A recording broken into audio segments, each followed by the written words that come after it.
What's up, everybody? And welcome by everybody that tells from the jails.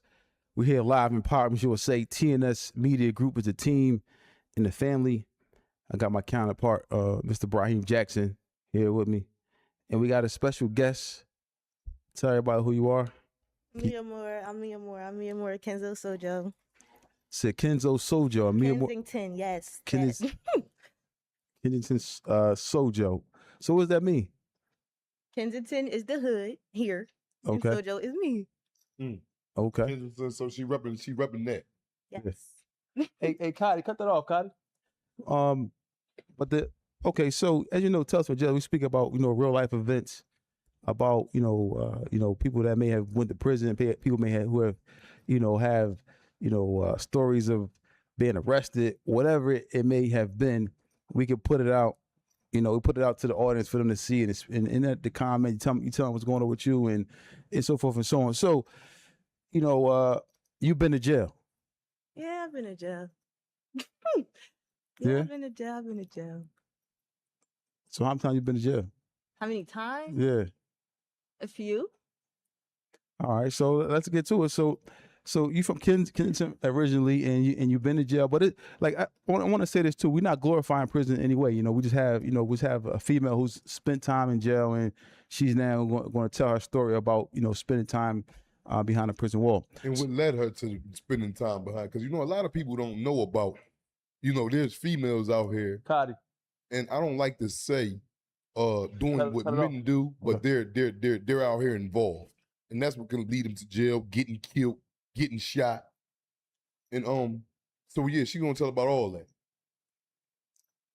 All right, so let's get to it. So so you've been to jail recently. Now, did you ever do any state time, any just county bids? What were you in prison for? I never made it a state. Okay. Never made it a state. But I did county times. Pull the mic a little close to you if you can. Okay. All right. So you've been arrested, and what have you been arrested for? Drugs. Selling it or using it? What was? Selling it. Okay. Selling drugs, yeah. Now, what led you to a life of selling drugs, or what happened in you? How was your lifestyle coming up as a kid? Did you have your mom and your dad? Your mom, no dad, or how was that for you? I didn't have my parents. I was in placement group homes and stuff. I didn't have my parents. So, all right, how old was you when you was in your first group home? Somebody's phone's on. We can hear. How old was you when you was in your first when you were sentenced to your first group home? 15. 15 years old. Mm-hmm. So, where were you before you turned 15? What was going on before you turned 15? I don't know. I think I was just bad. I just was busy and everything. So you was bad. So hold on. I'm trying to get the audience so they can kind of grasp everything. So you were born. You lived in Kensington all your life? Mm-hmm. Okay. So in Kensington, you were raised by who? As a kid, coming up until you was 15? I was raised by myself. The gang, our friends, we raised each other. We was out here. From the ages, I'm talking about fresh out the womb. Your parents didn't raise you no time? Well, my mom, she had got booked. She had got booked in a house. She had served the police, so they had took me out her house. That's why I even went to placement. How old was you when that happened? I was 14. 14. So before that, your mom raised you up until that time. Mm-hmm. Okay. And how was your life I know Kensington is a rough area. And how was your life coming up at that time? From 1 to 14, was it a difficult atmosphere? How was that for you coming up? What you mean, Kensington or placement? Just Kensington, coming up as a kid. From that, being with your mom from being born. I don't know. Kensington got its good days and got its bad days. I wouldn't say it's necessarily bad. It's just what you do in Kensington. It's not necessarily a bad place. It's good people out here. Okay. And you mentioned that your mother, got arrested when you was 14, 15, whatever, and then you went to placement. But where's your father? I don't know. You never knew your father? No, I knew him, but he be doing his own thing. So you never really had a relationship with him? High and by. Wow. And how was that for you? To have that type of relationship with your dad, whereas though he was high and by, or he wasn't around? Did you think that affected you in any way? I think it affected me, but there's nothing to cry over. Did you ever cry about it when you was young? No. My Not, mom, I was always like with my mom. My dad wasn't really there. mm. So, no. Do you think it's important for young girls to have their fathers in their life? Yes. You said yes. I like how you said yes. You was adamant on that. Why you say yes? Why you say yes? Dig it deep. Why should a young girl have a father figure in their life? From your standpoint. I feel like you need a dad and you need a mom. That's what it was like. But both of them have different intellects to give their child. What would it be that you missed from a father that he could have gave you? I don't know. I feel like my dad should have supported me more. He should have been there more. I'm doing nigga shit. I was doing nigga shit. If I had a dad, I wouldn't have been doing nigga shit. That's how I feel. All right, describe to us what is that? Like nigga shit. Yeah, so if you had your dad there at the time, you would have been cool. You think without the nigga I don't shit. know. I can't say what life would have been because it never happened. But I just feel like if my dad would have been there, shit would have been different. Like I wouldn't have had to probably go to placement because I would have had a dad. Mhm. It would have been like, so that probably would have changed a lot of shit. But I'm not going. So would you say placement led you to the life of crime? To be honest, I think placement made me worse because I wasn't like violent, but like I wasn't fighting until I got the placement and bitches wanted to fight. Like I wasn't smoking weed until I got the placement and bitches wanted to smoke. Like I was actually cool until I got there, I think, to be honest. Because I've been in placement too, and I look at placement as another form of jail. It was jail. We was locked down. It was a lockdown facility. That's jail. So you was in a group home then? I was in Wordsworth Academy. The one I was at got shut down. It was killing people and restraints and stuff. Like Yeah. Like a lot of people think because the kids go to placement that they're protected properly. No, that's jail. That was jail. So it's starting at a young age. That was jail. Anything, any place where you can't leave, like when you want to go to your mom and dad and they say no, your home pass is done, that's jail. Yeah. Yeah, that's how I look at it. So let's, because we like to give like a perspectives because like this podcast is about educating people, and not only educating people, but actually showing people that we have to be there for our children. We have to be out here free, so forth and so on. But now I just want to go back to your father, your father, and his role. How is your relationship with him now? I don't talk to my dad. When was the last time you spoke to him? Like a year ago. Oh wow!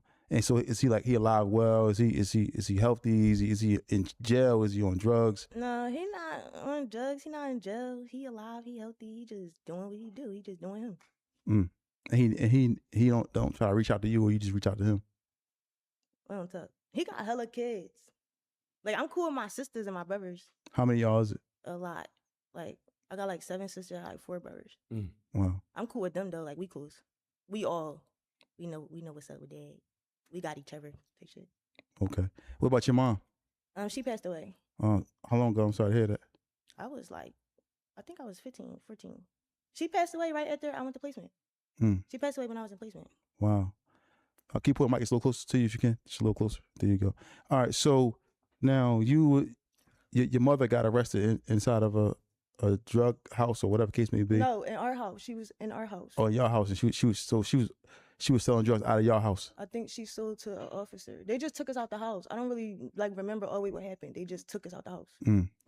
Because I went through something like that when I was a kid too. So I kind of remembered what happened to me. And so your mom passing away a year later. Did she pass away in jail? Was she on the streets? No, she was on the streets. She wasn't in jail. And do you remember where you was at when you found out that she passed away? Yeah, I was in placement. I'm just saying, like at the time.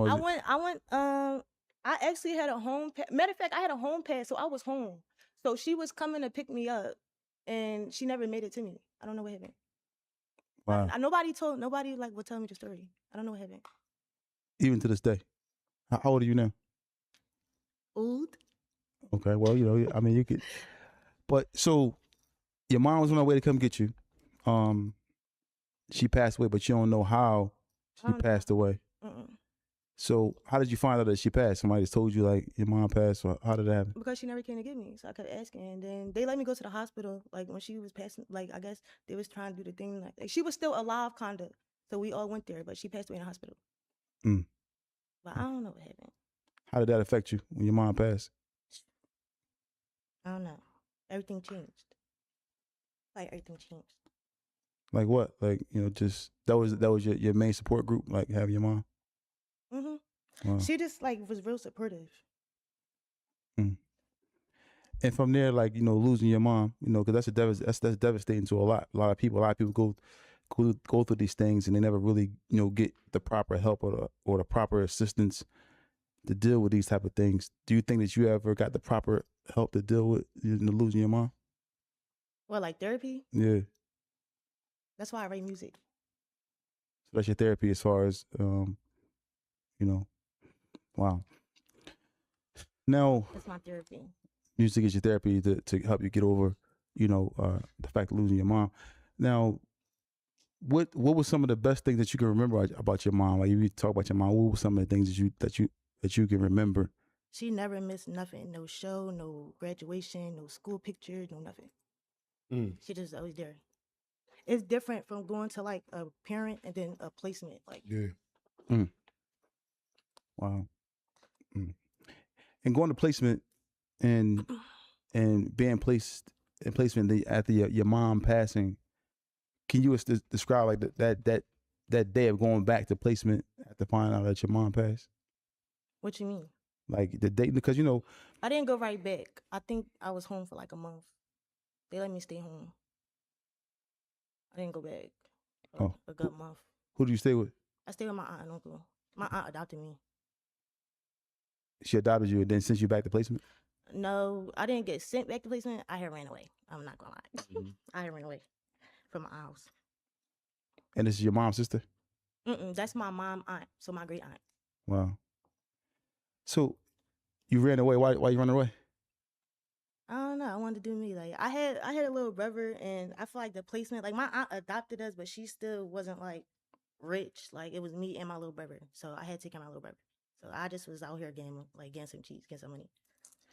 To be honest, that's how it always happened. You know, back be against the wall. Not to say that the streets is the only, you know, avenue to go ahead and get some money, but that's all we be knowing growing up. I understand you all too well. You understand? People don't be understanding. I understand. Believe me, I have walked that road, a long road. Me too. And not to say that it's right, but just that sometimes our back against the wall.